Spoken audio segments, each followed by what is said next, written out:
Okay, welcome to the Montclair City Council meeting, and we'll begin the meeting with the invocation and the Pledge of Allegiance, and I'm going to hand this over to the city clerk. Tonight's invocation will be given by Pastor Josh Matlock of Bethany Baptist Church, and the Pledge of Allegiance will be led by Mayor Pro Tem Martinez. Okay, please stand. Ms. Chaplain. Bow with me. Our Father, maker of heaven and earth and all that it contains, we do not know what tomorrow holds, but we know that you know the end from the beginning. We do not know what is on the minds of anyone in this room, but you know our thoughts before they are spoken. We do not know the burdens of most in the city, but you see them all, and you call us to cast them all at your feet. Your thoughts are higher than our thoughts, your ways greater than our ways. Your love is vast and unmeasured. Your justice is pure. Therefore, we come to you and ask that you would give wisdom and grace to those who have been called to lead this city. Show mercy on this city and give us your grace and peace. Bless our firefighters behind me and all our brave first responders. Keep them safe and well. Bless this evening and all who are gathered here. In Jesus' name I pray, amen. Amen. Please join me in the Pledge of Allegiance. I pledge allegiance to the flag of the United States of America and to the republic for which it stands, one nation, under God, indivisible, with liberty and justice for all. Thank you. Now we'll have the roll call. Councilmember Mendez. Here. Councilmember Lopez. I am here. Councilmember Rue. Present. Mayor Pro Tem Martinez. And Mayor Dutray. I'm here. Thank you. Next item is presentations. We have two presentations on the agenda. We'll begin with the introduction of the new and promoting fire department employees, and I will ask the council members to please join me at the bottom.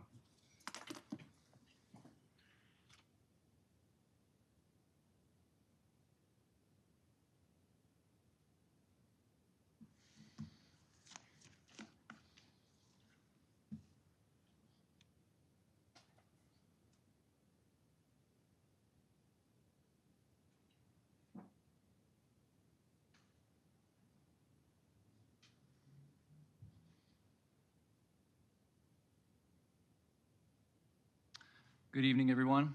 Acting Fire Chief Ryan Derrick. Members of City Council, City Manager Starr, and City staff, it's my great privilege to stand before you tonight to introduce the newest members of the Montclair Fire Department, as well as recognize a well-earned internal promotion. Our department's commitment to public safety is strong, and these individuals bring the dedication, expertise, and passion that will help us continue providing excellent emergency services to our community. I'd like to first start off with introducing our three new firefighter paramedics. First, would Arthur Hernandez please come to the front of the council chambers?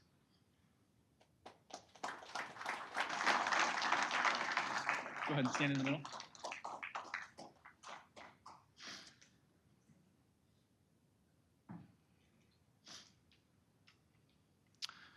Arthur Hernandez was raised in Rancho Cucamonga and graduated from Los Osos High School in 2018.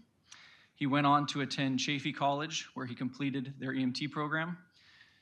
The following semester, he attended the Fire Academy at Victor Valley College. After graduating, he worked at AMR for nearly 2 years.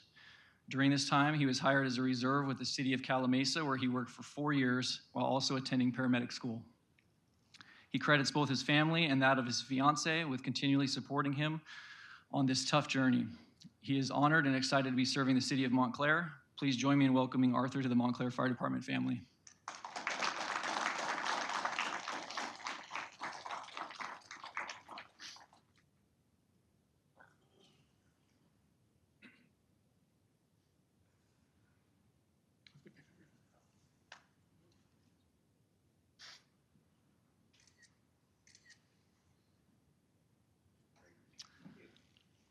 I'd next like to call up Estevan Gonzalez.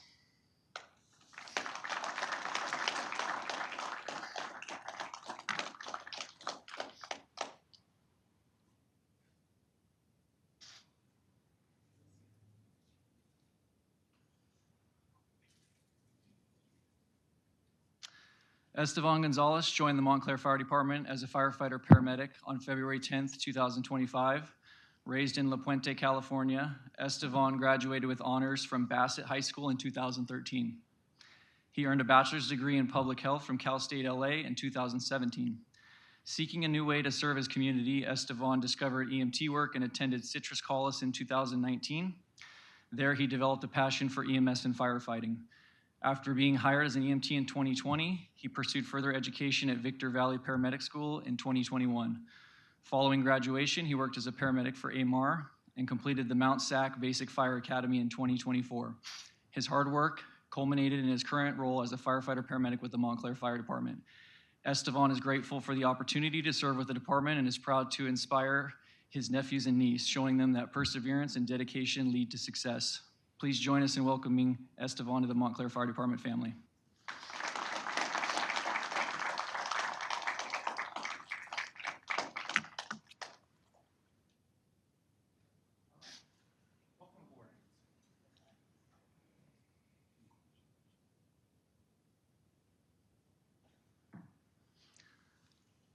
Jonathan Tercios, please come to the front.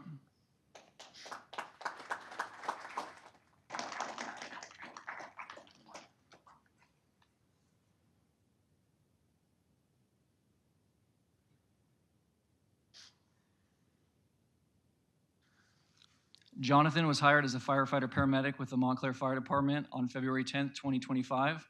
Raised in Oxnard, California, he graduated from Oxnard High School in 2009. His passion for firefighting was sparked while attending community college, where he reconnected with an old friend who was taking fire classes. John pursued this interest, earning his associate's degree and completing the local fire academy. He was then hired as an ambulance operator for the city of Glendale. John continued his education at Ventura College, obtaining his paramedic license. He worked as a paramedic for AMR before joining San Bernardino County Fire, ultimately finding a home with the Montclair Fire Department. John is grateful for the opportunity to serve with Montclair. He credits the support of his family and friends as a key factor in his success. Please join me in welcoming John to the Montclair Fire Department family.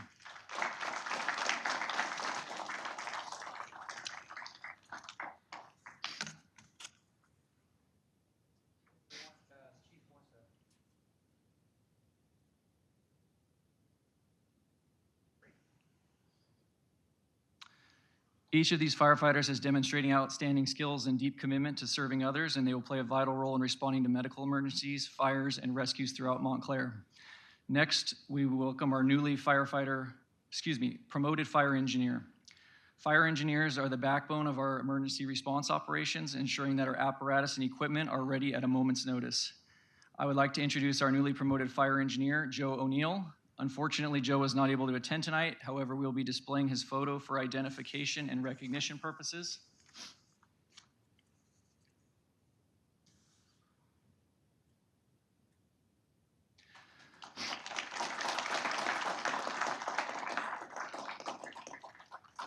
Joseph O'Neill joined the Montclair Fire Department as a firefighter paramedic on September 26, 2022.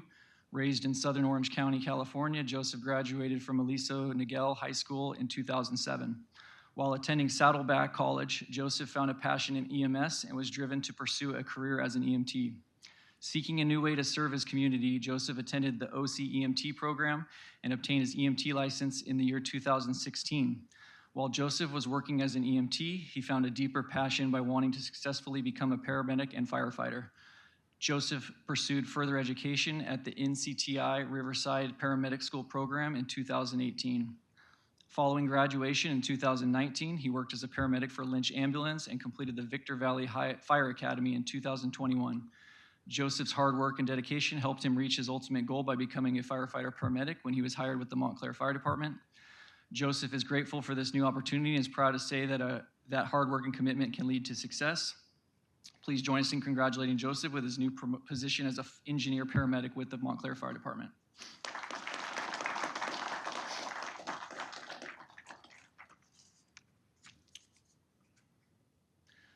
Lastly, we are excited to introduce our new emergency services coordinator. This critical role ensures that our city remains well prepared for disasters and large-scale emergencies. Would Tracy Bryan please come to the front?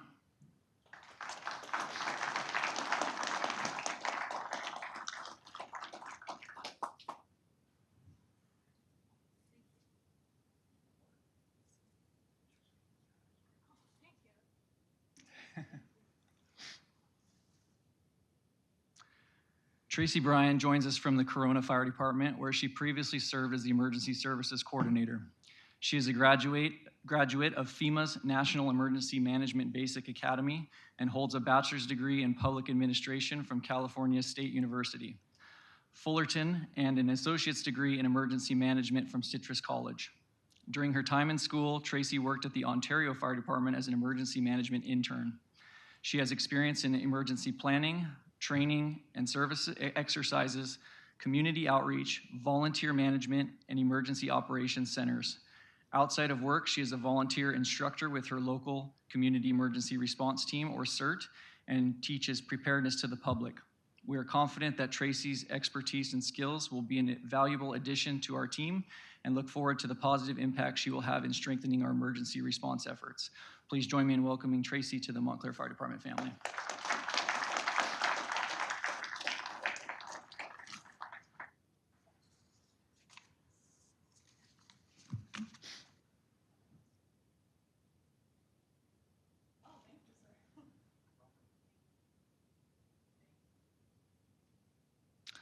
On behalf of the Montclair Fire Department, I want to thank the City Council, the City Manager, and all of you for your continued support in strengthening our public safety team. We look forward to the great work these individuals will do in service to our city. Please join me in giving them a warm welcome.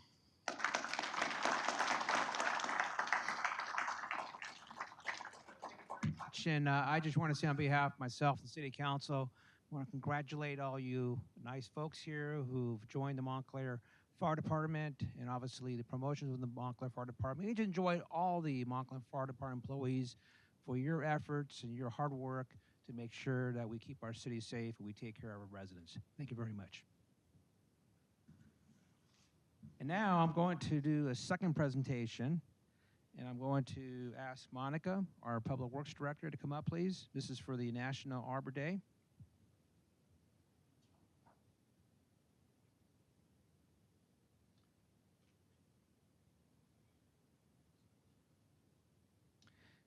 And Monica, stand right over here. You know where to stand. And obviously, trees are very important for all communities, including here in the city of Montclair. And I really appreciate all the hard work of our staff. And I know West Coast Arborist is our contractor for trees to ensure that we have beautiful trees here in the city of Montclair. And we also, I believe, we're adding more trees in the city of Montclair. So on behalf of myself and the City Council, we want to proclaim April 26, 2025 as Arbor Day in the city of Montclair.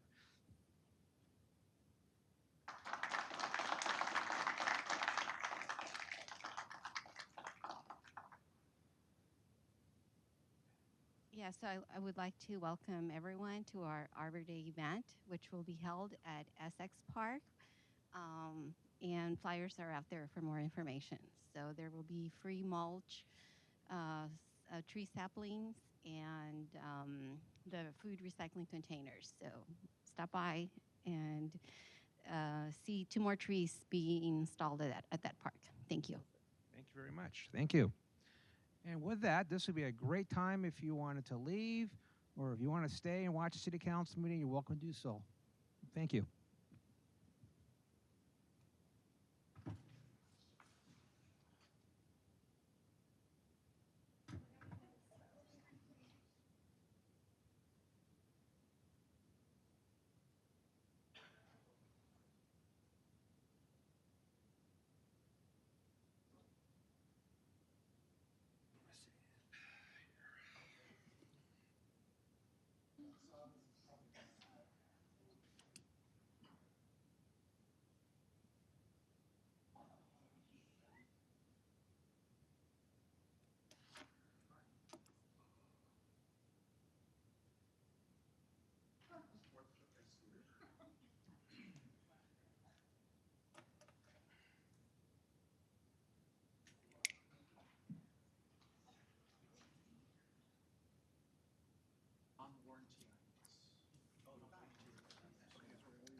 Okay, next item on the agenda is public comment. This is an opportunity for members of the public to address the City Council on any of the business items which is under consent calendar.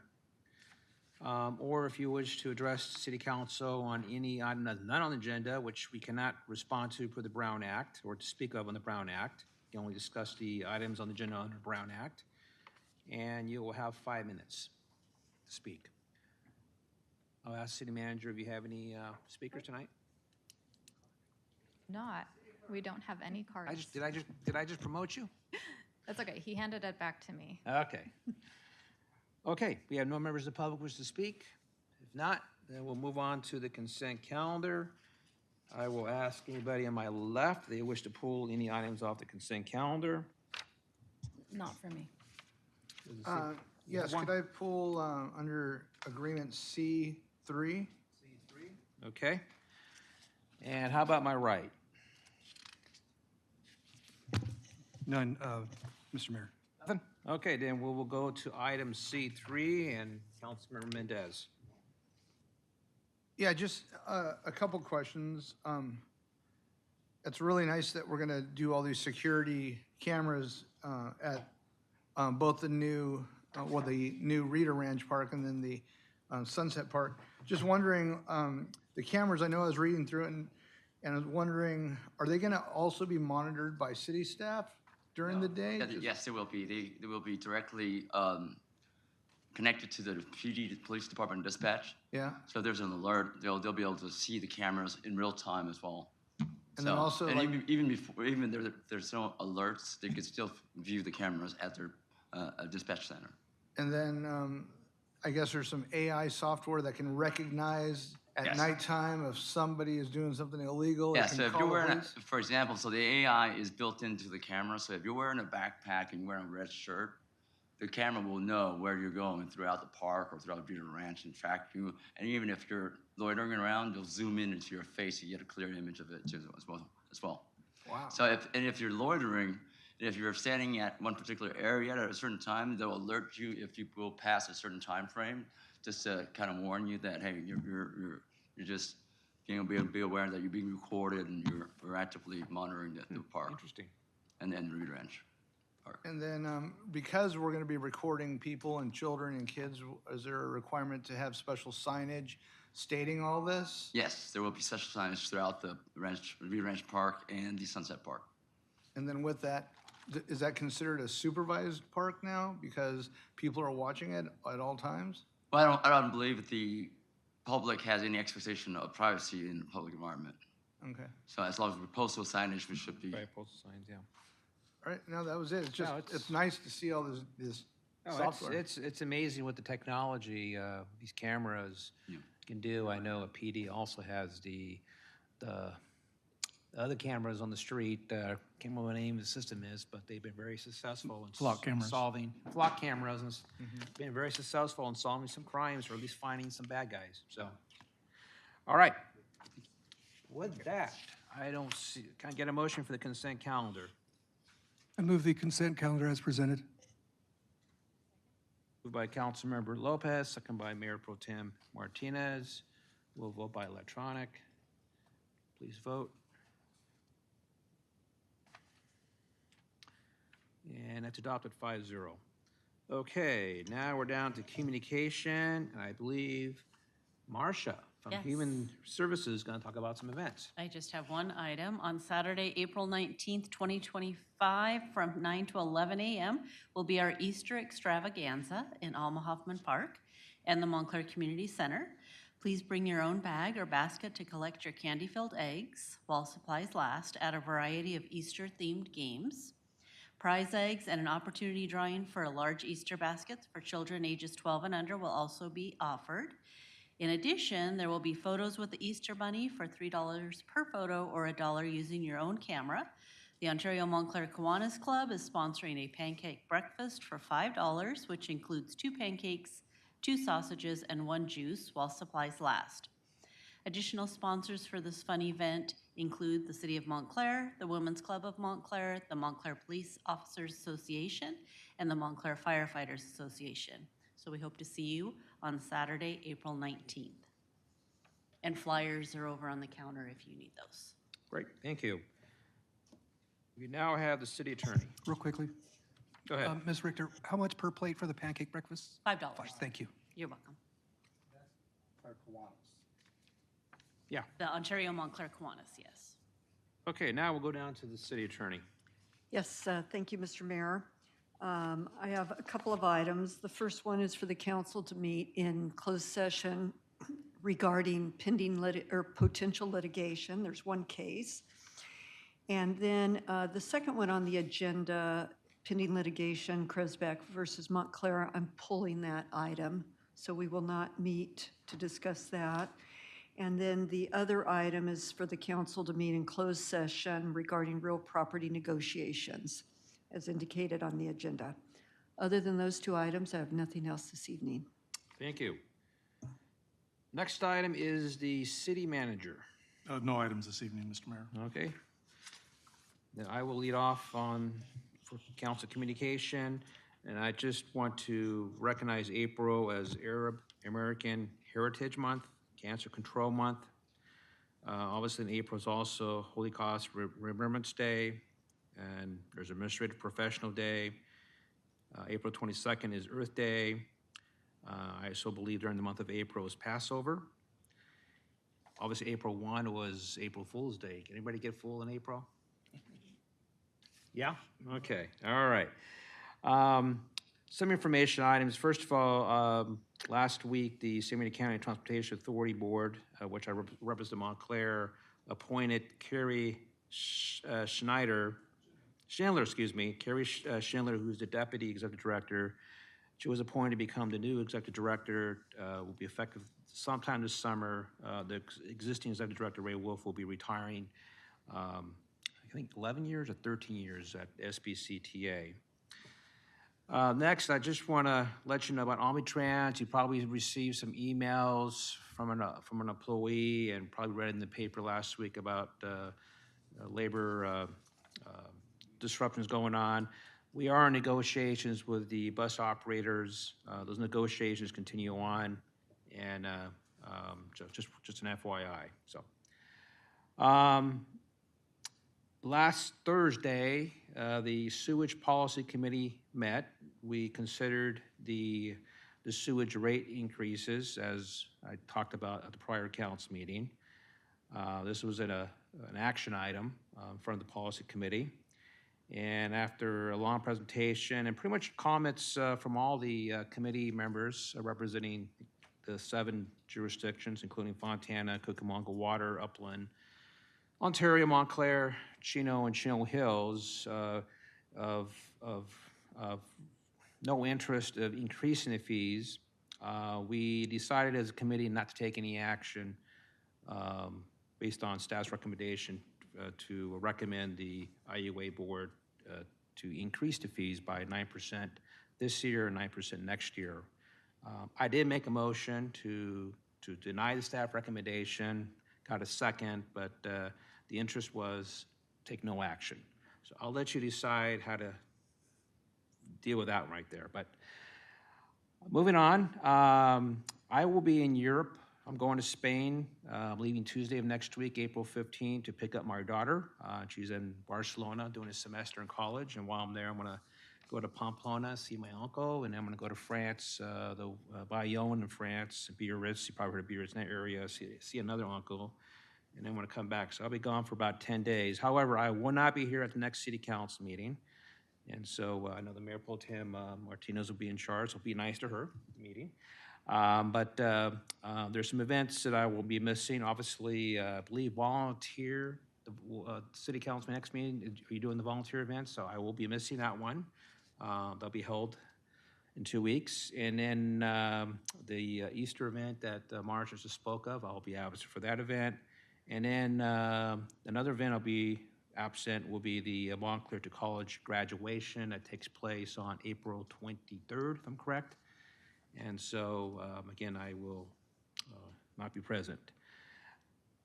I do want to recognize, he wasn't here today, so the fire chief is here now, but Zachary Granzo as being the Montclair Firefighter of the Year. And that was a presentation that took place 2 weeks ago here at City Hall. And I know he was, for those who were there, I think just Councilman Lopez, myself were there, but he was very proud of his of his award. So and it was nice to see him and his family there at the event. And finally, I want to adjourn this memory of a special lady that's passed on. It's Mary Fondero. Mary was a member of the Community Activities Committee at the time. I think the commission, I think she made it to the commission level when they changed the name. She was not a long-time Montclair resident. Want to miss her, sweet lady. I believe her daughter did work with us briefly, and Celeste as a senior citizen coordinator. And so again, we will adjourn this meeting for a very special and sweet lady, Mary Fondero. So I'll start with Councilmember Rue. Thank you, Mr. Mayor. First of all, I was unable to attend the firefighter recognition. I was in Sacramento all of that week with my professional life. In fact, we were talking about legislation involving property owners and the fires and all of that. So in a way, I was with you in spirit, even though I'm in the halls of the Capitol. But congratulations to everybody who put that event on, and especially to those who were recognized. I don't know if the mayor mentioned it or not. You did see it in the newspaper about the Gold Line, that the bids came in about 57% higher than they thought they would. So therefore, they have to go rebid the process. It's going to take a little longer. It's not what we wanted, but we know we're going to get the Gold Line. And we need to keep pressure on everybody to do this because it's important, not just to the city of Montclair, to our region to get the Gold Line, the light rail system from Pomona to Claremont to Montclair, and eventually sometime in the future to the Ontario airport. I do use the Gold Line frequently, and it's a lifesaver for a lot of people. I want to mention two dates this month that are somewhat significant. One of them, they're both on April 12th. One of them, April 12th, 1955, 70 years ago, Dr. Jonas Salk chose that date to announce to the world and roll out the polio vaccine. Up until that point, polio had been a killer of many people, mostly children. Many who contracted polio who did not die were left for the remainder of their life in an iron lung. Some were left without use of arms and legs. Some were able to recover enough that they had some mobility. Others had it, thought they recovered, and later on in life, it made itself known again in them. Dr. Salk was a visionary. He believed that the polio vaccine would help save the world. He offered it free. How many people would offer vaccines free today? Dr. Salk chose April 12th for a very specific reason. April 12th, 1955, marked exactly 10 years since the death of President Franklin Roosevelt on April 12, 1945. As most people know, President Roosevelt was a survivor of polio, although it left him unable to use his legs. President Roosevelt started the March of Dimes, where school children and others would take dimes, turn them in, and it became the foundation for research to help find a cure, as he called it, for polio. He urged the U.S. government to get involved in helping to fund a cure or a vaccine. At that time,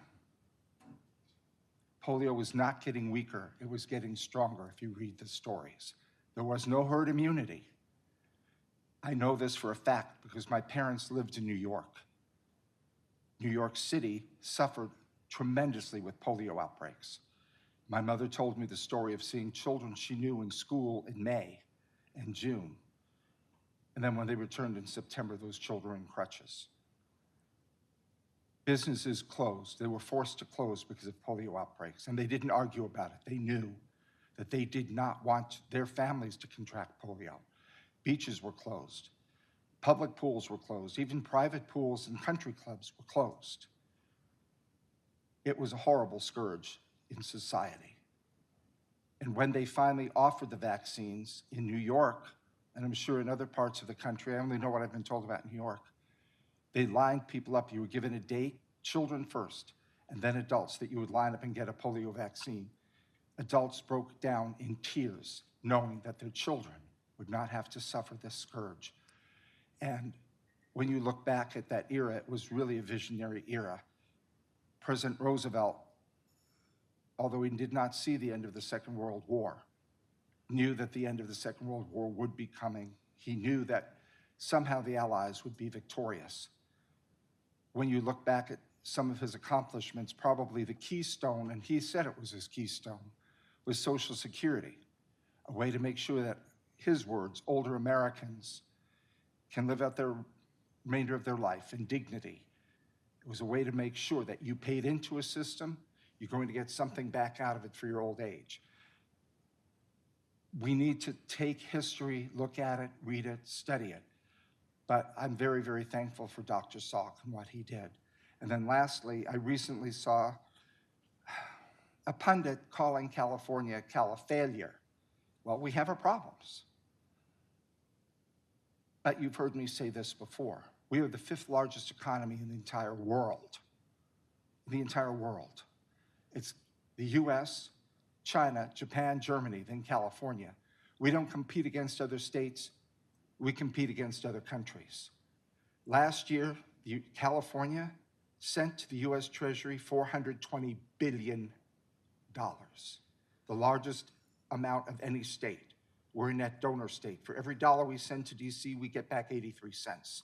We had more tech startups and more startups in California last year than any other state. The statistics have been out recently. Look at a state like Louisiana, which does suffer from hurricanes and many other natural disasters, just as we do. 50% of their state budget is dependent on federal funds. We don't have that. Do we have our problems? Yes. Do we need to solve these problems? Absolutely. But I think we solve these problems from our strength as the 5th largest economy in the world, not as a net recipient state, where you look at states such as Louisiana, Texas, Alaska, Florida. I can go on and on. They're net recipient states. They receive more than they put into the US Treasury. And I think California, as much as we have our problems, we're still a success. We're still a place people want to be. Why would tech companies want to be here? We are the home of the movie and entertainment industry. Does it have problems? Yes. Does our tech sector have problems? Do our private businesses have problems? Yes. But I tend to look that we are a successful state, and I, for one, will continue to bet on California. But I want to bring these out because there's statistics that you really don't see a lot in the media, and doing research, you find what the media puts out there isn't always right. So thank you. Thank you, Mr. Mayor. To my colleague, Mr. Rue, I believe I know what you're talking about. The term Califailure, I believe, is a book title presently. Thank you. I didn't know where I read it. Presently out, and I believe the author is considering a run for governor, and that's a little bit of promotion for the book. That's why it's in the news quite a bit. As the mayor mentioned, on March 27th, I also attended the Firefighters Recognition Awards. Chief, how many rank and file do we have right now? A total of about 25. I bring that up because we're probably the smallest department in the region, at least on the west end of San Bernardino County. I could be wrong, but I believe we are. And having said that, despite us being the smallest, I think we're the best in the region, but I've been saying that for 25 years. Congratulations to Zach Granzo. I believe he's been with us 2 years? And in 2 years, he's already managed to garner the title of Firefighter of the Year, and that should speak volumes as to his commitment, his work ethic, and what he contributes to the department. So congratulations to him. I know he was grinning ear to ear, and I think he was probably most thrilled to have his family there. I got to meet his parents and I believe his wife and kids, and that was, I think that kind of highlighted his day. Thank you to the chamber for putting that on. Thank you to Mr. Hughes for catering. And sorry to not have Councilman Rue there because for the first time, I think ever, I actually wore a bow tie. And the mayor said on the mic that I was channeling my, I guess, inner Bill Rue. So next time we're going to have to make a phone call, make sure we coordinate, I guess. This past weekend, it's an annual event, the Baker to Vegas Run. All the local law enforcement, being PD, sheriff's departments and whatnot throughout the region, will run from Baker to Vegas. And I want to just say that Montclair Fire joined Upland Fire. How many of our fire, police, sorry, I was still on the fire department. Yeah. How many police officers did we have running, Chief? That was more than last year, which is awesome. Chief, one of them? He was at the casino. No, but congratulations to them. Convey my thanks. I appreciate it. I was watching all the social media posts as it was going on from stage 1 to 2, and I was trying to see how many of our guys were there. So thank them for doing that and for contributing and raising the money for a very good cause. Let's see. And just a couple housekeeping things. One, thank you to the city manager for the email on the crossing guard matter, I believe on March 3rd. A resident, if not maybe on the Ontario side, if not from our side, Mr. Garcia approached us about the problem on the Montclair side of Benson and San Bernardino. And thank you to the city manager and staff for the recommendation to hire a crossing guard to cover that area. So I very much appreciate it. I'm sure the residents and parents would be very, very grateful. So I was pleased to get that email. Thank you. And then, Mr. City Manager, I emailed you earlier. Did you get the email regarding the one resident? All right. That is it, Mr. Mayor. Thank you. Councilmember.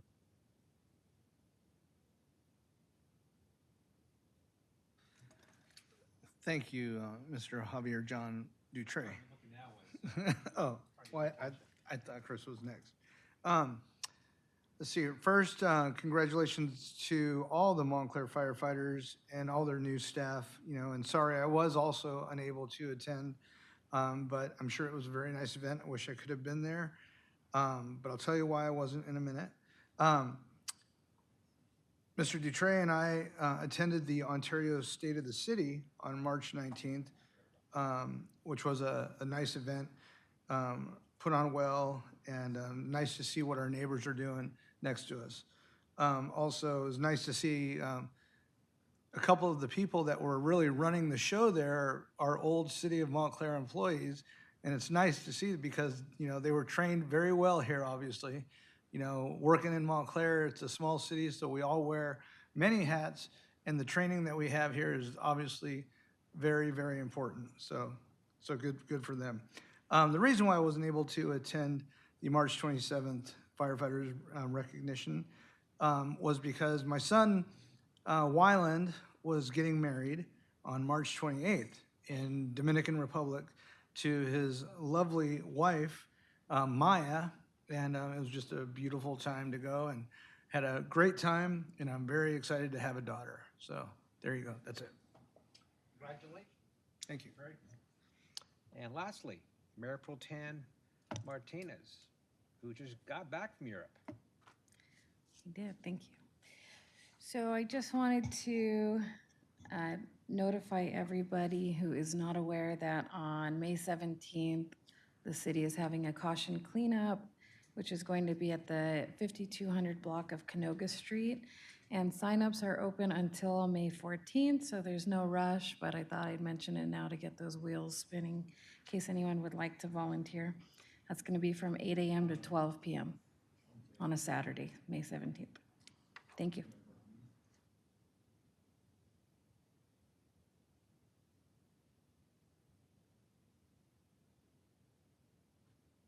Yeah, thank you. And it just Councilmember Lopez asked me when the IUA board is going to meet on the rate increase. That'll take place Wednesday, April 16 at 10 o'clock in the morning at the IUA headquarters in Chino. Of course, I won't be there for that.